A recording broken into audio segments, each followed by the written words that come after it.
प्राचीन काल से ही भारत अपनी ज्ञान संपदा के लिए विश्व भर में विख्यात रहा है।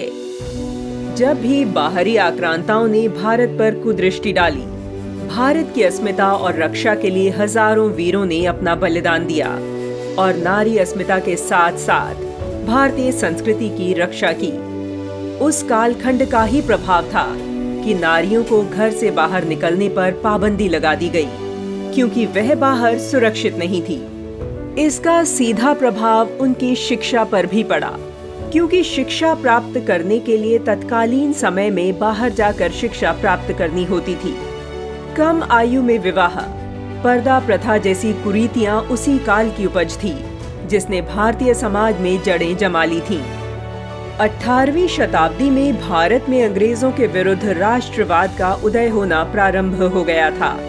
भारत का बौद्धिक वर्ग अपने अपने स्तर पर राष्ट्र उत्थान के लिए कार्य करने में समर्पित भाव से लगा हुआ था।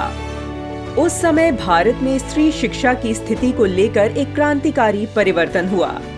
तत्कालीन विपरीत परिस्थितियों में नारी शिक्षा के लिए क्रांति पैदा करने वाली एक महान नारी का उदय हुआ, जिन्होंने भारत की बाधित की गई नारी शिक्षा को समाज में पुनः स्थापित किया और उन कुरीतियों को उखाड़ फेंका। वह महान नारी थी सावित्रीबाई फुले। सावित्रीबाई का जन्म 3 जनवरी 1831 को महाराष्ट्र के सातारा जिले के नायगांव में हुआ था। इनके पिता का नाम खंडोजी नेवसे और माता का नाम लक्ष्मी था।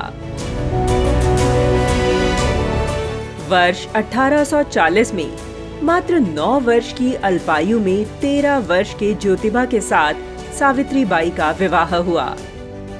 सावित्रीबाई ने पति की तरह अपने जीवन को विधवा विवाह, बाल विवाह, महिला मुक्ति, सती प्रथा, विशेषकर वंचित वर्ग की महिलाओं के शिक्षण, अंधविश्वास और अस्पृश्यता निवारण जैसे सामाजिक सुधारों को समर्पित कर दिया। उस समय वंचित समाज की स्त्री शिक्षा की स्थिति अधिक दयनीय थी, क्योंकि तत्कालीन समाज में उनके लिए शिक्षा का कोई महत्व नहीं माना जाता था। सावित्रीबाई फुले ने सर्वप्रथम वंचित समाज की बालिकाओं और स्त्रियों की शिक्षा के लिए प्रयास किया। उनके इस पुनीत कार्य में सबसे बड़ा योगदान उनके पति महात्मा ज्योतिबा फुले का रहा। महात्मा ज्योतिबा फुले इस बात को समझते थे कि बालिकाओं को पढ़ाने के लिए उनके अभिभावकों को तभी राजी किया जा सकेगा जबकि बालिकाओं को पढ़ाने वाली भी एक शिक्षिका हो। इसलिए उन्होंने सर्वप्रथम सावित्रीबाई फुले को शिक्षित एवं प्रशिक्षित कर इस योग्य बनाया कि वह एक शिक्षिका के दायित्व का निर्वहन कर सकें। इसके बाद पुणे के बुधवार पेठ भिड़ेवाड़ी में 13 मई 1848 को केवल 9 छात्राओं के साथ फुले दंपत्ति ने पहला बालिका विद्यालय प्रारंभ किया और स्वयं सावित्रीबाई प्रथम महिला शिक्षिका बनी।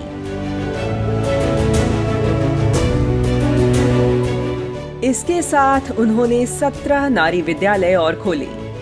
समाज में व्याप्त कुरीतियों को दूर करना इतना आसान नहीं था। लोग समाज की मान्यताओं से हटकर चलने वालों को बर्दाश्त नहीं करते थे।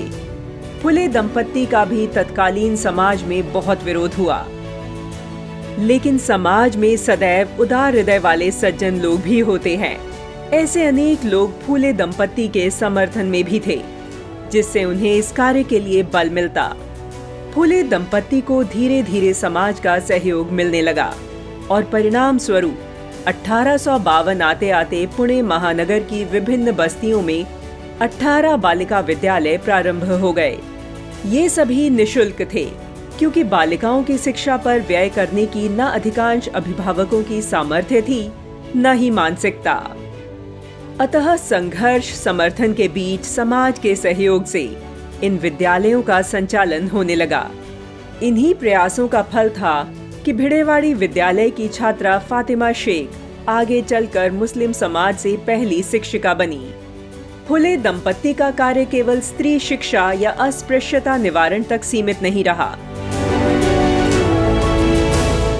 समाज में प्रचलित प्रत्येक कुरीति का उन्मूलन करने के लिए प्रतिबद्ध फुले दंपत्ति ने जैसा स्त्री शिक्षा का प्रयोग अपने घर से प्रारंभ किया, वैसी ही पहल अन्य कार्यों में भी की। उन दिनों भ्रूण हत्या समाज में व्याप्त एक बड़ी कुरीति थी। ज्योतिबा सावित्रीबाई ने 1853 में बाल हत्या प्रतिबंध गृह प्रारंभ किया। विधवा ब्राह्मणी काशीबाई को पुत्र सहित आत्महत्या करने से रोका, उन्हें अपने घर में स्थान दिया और उसके पुत्र यशवंत राव को पढ़ा लिखा कर डॉक्टर बनाया।